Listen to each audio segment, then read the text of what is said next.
Get cool stuff, early access to videos, your name in the credits, or just support my museum. Become a patron today. Link in the description. Welcome back. If you've been wondering where I've been for the past, month or two or so, I do have a video up here in the little card thing or down in the description that you can take a look at and see why I've been gone for a while. It is not technical related or anything. It's really kind of a vlog and me just whining about things for a little bit. It has to do with mental health. If that's your jam and you want to take a look at that, go ahead. If you don't, skip it. No big deal. So, the reason we're back here is I wanted to give you guys a little update of where I am in the museum and where I am and my current time-consuming project. And that project is doing video generation for the JCM-1 computer.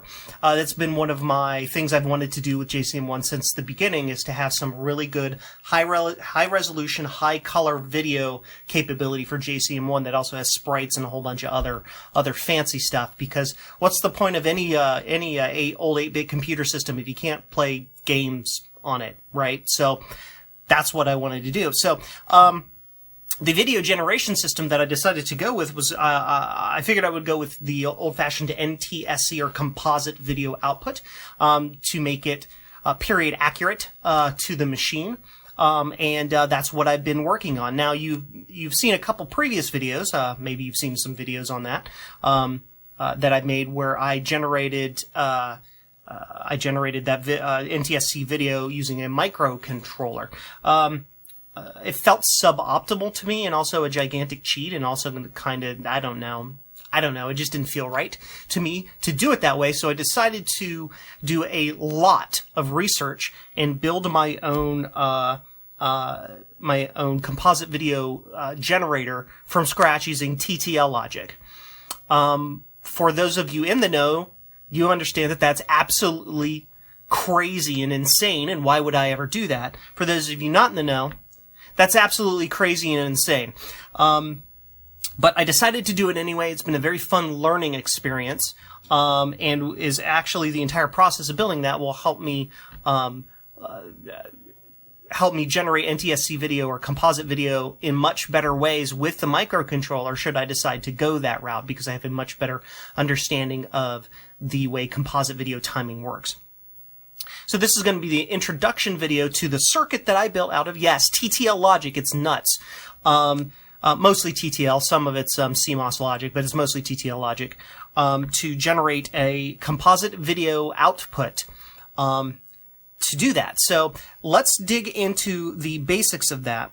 Again, this first video is the intro, and then I'm going to do subsequent videos talking about individual pieces of the circuit so we can understand how composite video timing works and how the circuit generates it. But I wanted to just do the quick 10,000-foot overview of the circuit. So right down here is this circuit. And as you can see by the mess of wires and the number of chips and the complexity in this circuit, yes, generating composite video with TTL Logic is nuts. It's crazy. Why do it? Don't do it unless you want to learn how composite video works. So let's go over the different circuit sections.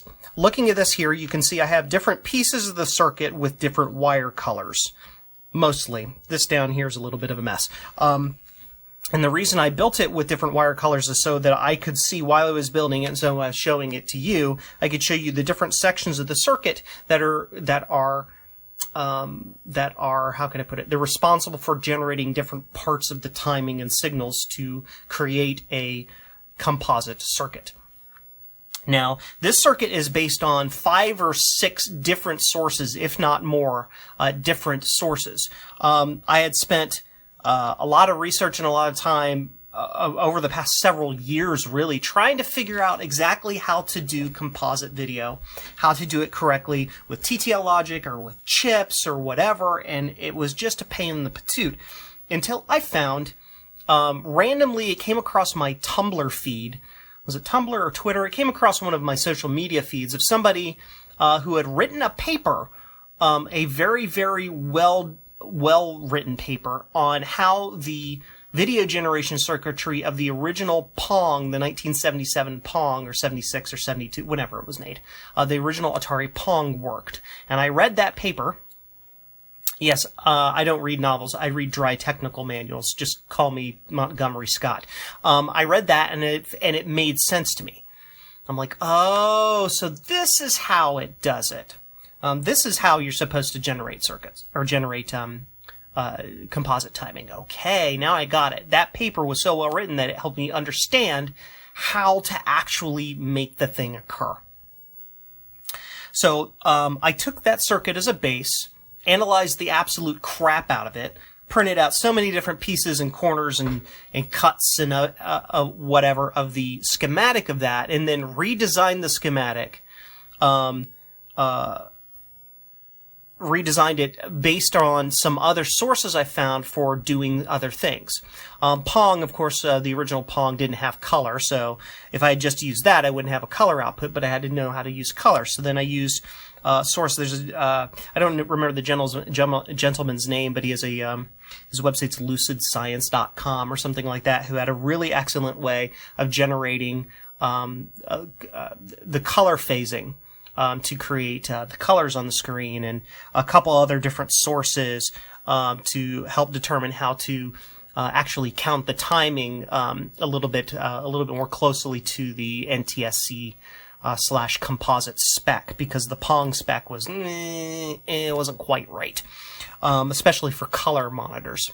And I played around with all that and took, 3 months to put that circuit together, and that's what we have here. So that's multiple different sources to come up with the circuit, with a lot of optimization as well.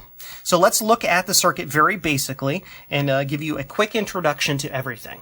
So the first and probably one of the larger sections of the circuit is the blue section right here.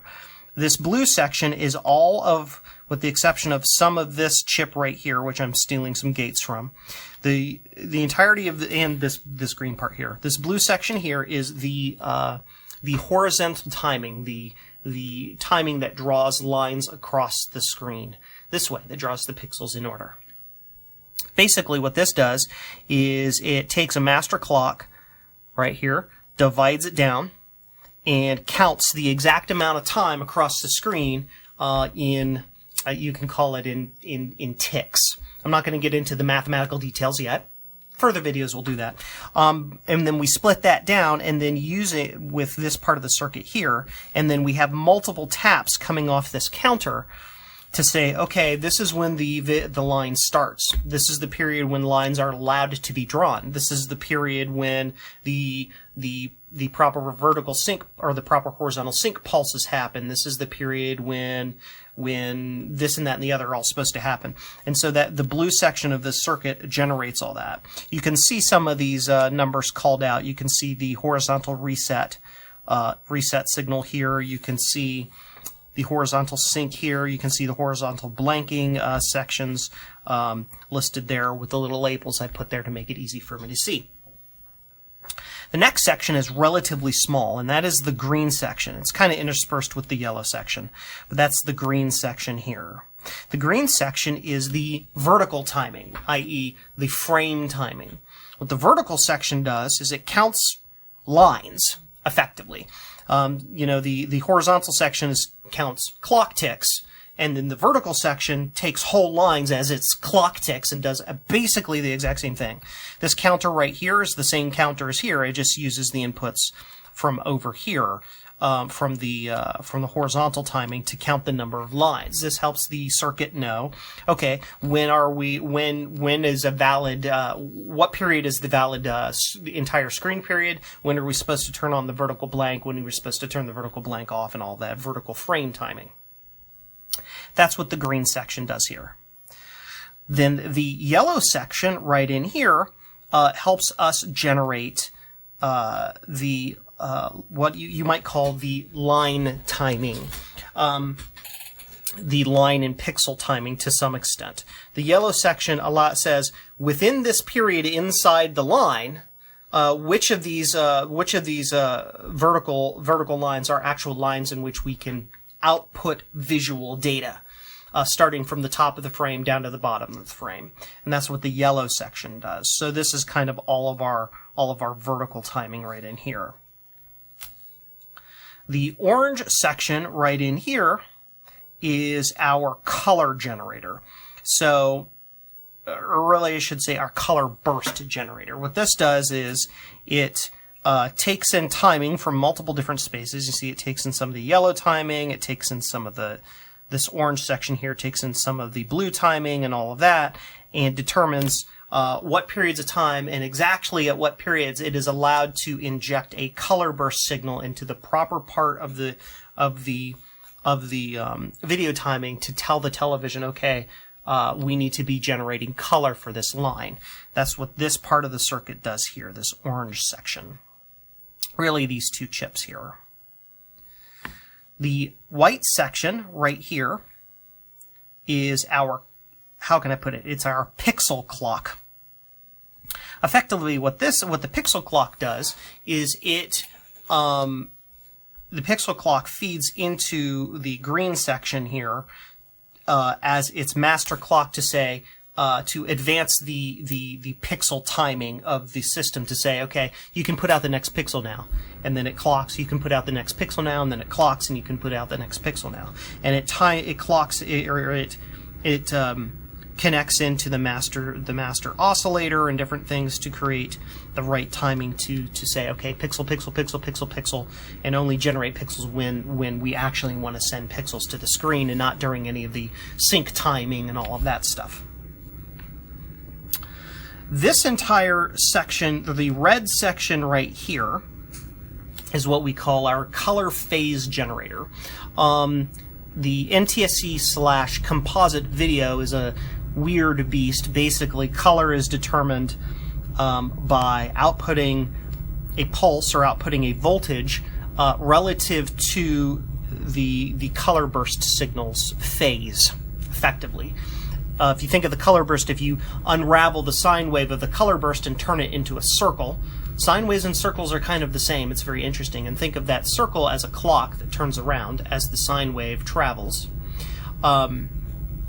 Depending on where you are in that sine wave, where you decide to put out a little pulse of voltage, determines the color that shows up on the screen. So this big nasty long nasty chain of basically it's just delay circuits picks off the 3.5 megahertz signal here, right? That's being generated as part of the timing circuit up here, and then delays the 3.5 megahertz pulse that it basically carries the phase of that pulse left and right to create the color information that we want to spit onto the screen. This all then ties into the kind of orange and green circuitry here. The green circuit right here is the master timing for pixel generation. Basically what this does is it takes our pixel timing inputs and will only output a pulse of video when it's timed to do so based on all of those. But it's effectively a counter. It uses the pixel clock as an input to say advance the counter, which then that counter just counts in sequence, effectively from 0 up to like 56,000 or something like that, which then goes into this ROM chip. Now this section of the circuit is somewhat temporary because eventually we don't want ROM for our video. We want RAM. We want to be able to output arbitrary pixels when we want to, right? This section will be tied into RAM or something else to do that. But basically what it's doing is it's cycling through the RAM in sequence, which then generates via the orange section here outputs. These outputs then go into these chips, which are multiplexers. So it multiplexes the video signal here with what comes out of the phase generator here to basically ensure that the positive video output pulse is in the right phase alignment to put out the color that is stored in the video in the ROM. The ROM also has this blue section right here, which comes into a digital to analog converter. It's basically a resistance ladder that, based on the 4-bit value that comes out of this side of the ROM, picks a voltage between 0.3 volts and 1 volt, roughly. So this provides our what you call our luminance, or how bright that color is on the screen. So those come into here. The luminance comes into here. The chrominance, or that phase shift to determine whether it's yellow, green, blue, violet, whatever, comes out of there. It all comes all the way over into here, where they are mixed together. The two voltages are mixed together, and it sends it out of the video output, which you see here. These are also capacitively coupled. This wire right here, the brown section, is all of our timing for synchronization. So we've got the vertical timing, the horizontal timing comes in here somewhere. The vertical sync, the horizontal sync, all that come in. Then it comes through, it's timed together, shot over, and it's hard to see, but there's a little capacitor here. It's all capacitively coupled, which is a magical way to be able to add voltages together without adding them and multiplying the voltages. And it all comes through, and it syncs out, and it sends out the video, which it's off the screen here, you can't see. And that's the basics of the circuit. Again, vertical or horizontal, vertical, line timing, pixel timing, color phase information, pixel data information, pixel color, pixel brightness, which all comes into a digital to analog converter, which goes out to the video, with again the synchronization timing coming over here and being capacitively coupled on that to tell the screen when video starts, when it ends, and all of that magic. Now that that big wacky description is all done, I want to show you one final beauty shot to show you, yes, this circuit actually does create composite video. So let me get that set up for you. All right, are you ready? I have the whole circuit set up right down here. You can see the circuit is right here. You can see my power supply is right here, which is powering that. Right here you can see the power lead is going into the machine, and you can see my composite monitor right over here connected with this lead right here. So all that's left to do is to hit the power switch on the power supply and see the pretty colors come up on the screen. Ready? There we are. That's pretty good. So now a super close-up of those awesome rainbow colors. Oh gosh, what an awesome, awesome sight. It's hard to see all the colors in here. The machine has 256 colors, or I should say 256 values that a pixel can be set to. The first 16, you can only see a few of them over here off this side of the screen right in here. Those first values have no color, so they're basically 16 grays. 15 grays and black, or 14 grays and black and white. However, it's basically monochrome. And then from here we have actual NTSC phasing color going through over here from green all the way over to blue through the reds in the middle. And it works pretty well. When this is done, the computer will effectively have 256 different selectable colors. Now, one of the downsides to this is that on the low end here, the first color in every one of these is black all the way across. I might use those as a special kind of black for how can I put it, for sprites to be transparent, not actually black. But we will see about that when we get to that point. You may also be wondering how I'm generating these pixels. Effectively, the ROM is programmed with sequential color values in it, in sequential memory locations, and the counter circuit for the ROM basically just counts through those pixels sequentially one after another. So effectively I was able to make color bars by going through all of those colors in a row, then repeating them, then repeating them, and then repeating them over and over and over again. Pretty straightforward stuff. Well, that's all for today's episode. I just wanted to give you a quick rundown of how this machine worked before we dig into more detail about how the actual hardcore timing of the composite video works. I hope you enjoyed the video. While you're here, make sure that you check out some of my other videos. Also remember, I do have a Patreon, so if you really like what I am doing and want to support me and these cool projects and my museum and help my museum back here grow, go over to my Patreon, link in the description there. Drop $1 in the cup and help me out. Well, that's all for today. Hope you enjoyed the video, and remember, 8 bits are all you need.